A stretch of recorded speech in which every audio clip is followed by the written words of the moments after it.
सोलापूर शहरात खळबळजनक घटना घडली आहे। युवकाने गळफास घेऊन आपली जीवन यात्रा संपवली आहे। आनंद दादाराव शिंदे वय 39 राहणार सलगर वस्ती सोलापूर असे त्या मृत युवकाचे नाव आहे। मंगळवारी सकाळी आनंद शिंदे यांनी आपल्या मावशीच्या घरी दमानीनगर येथे घरातील छताच्या वाशाला दोरीच्या सहाय्याने गळफास घेतला। या घटनेची माहिती सलगर वस्ती पोलीस ठाण्यामध्ये कळवली असता पोलीस हवालदार सागर गायकवाड यांनी घटनास्थळी दाखल होत गळफास घेतलेल्या अवस्थेतील आनंद शिंदे यांना खाली उतरवले आणि उपचारासाठी सिव्हिल हॉस्पिटलमध्ये दाखल करण्यात आले।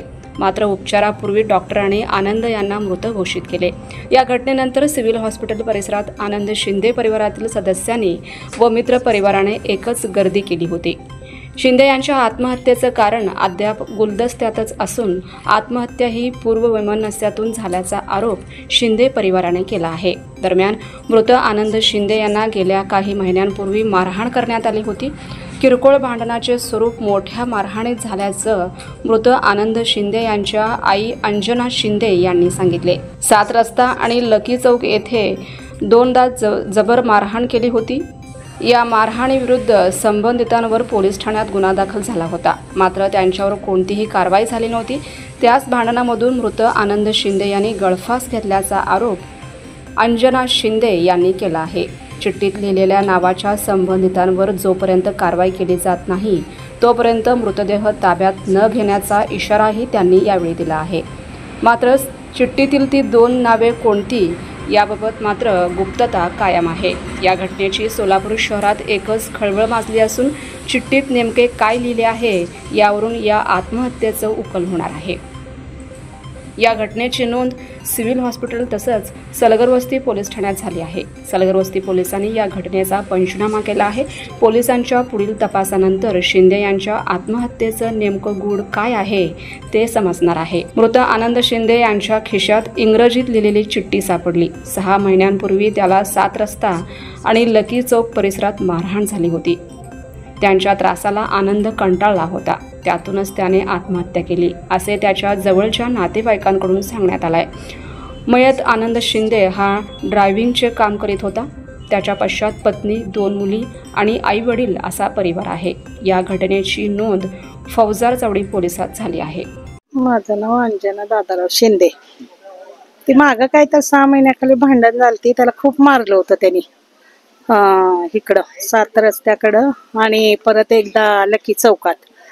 तेव्हापासून म्हणत होता त्यांनी असं केलं तसं केलं म्हणून अरुण रोडगे आणि ते शकली जाधव काहीतरी काय शकली जाधवच त्यांनी हे केले होतं बघा त्याला। त्यामुळं मग त्यांचं काहीतरी हे केलं, गुन्हा दाखल करूनच मग मला बॉडी आमची पाहिजे। काय कारण काय होतं?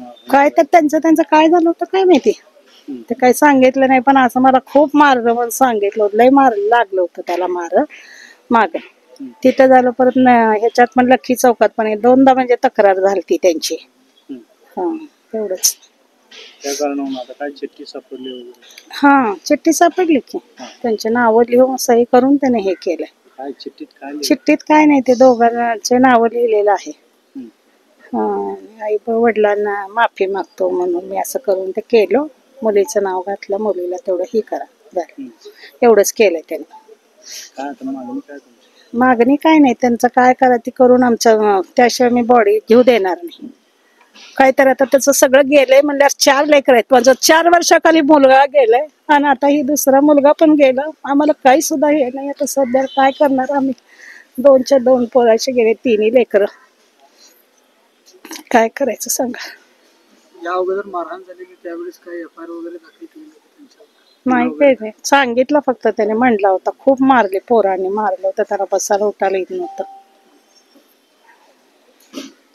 त्यांनी एक गुन्हा दाखल केला होता म्हणजे त्यावेळेसच त्यांच्यावरच दोघांना, अरुण रोडगे आणि आपलं ते ह्याच्या रेखावरच केलं होतं ते शकील जाधव, अखिल जाधव का काय, शकली जाधव त्यांच्यावर त्यावेळेस। तेच भांडण मारहाण केल्यामुळेच त्याला, आणि ते झाल्याशिवाय म्हणजे आता बॉडी, आता मुलगा तर गेला म्हणजे बॉडी काय आम्ही हे करणार? काहीतरी त्याचं हे करायलाच पाहिजे। काय नेमकं कारण काय? काय तर तुम्ही वरनं काहीतरी कारणावरनं भांडण झालं एवढं असते का म्हणजे?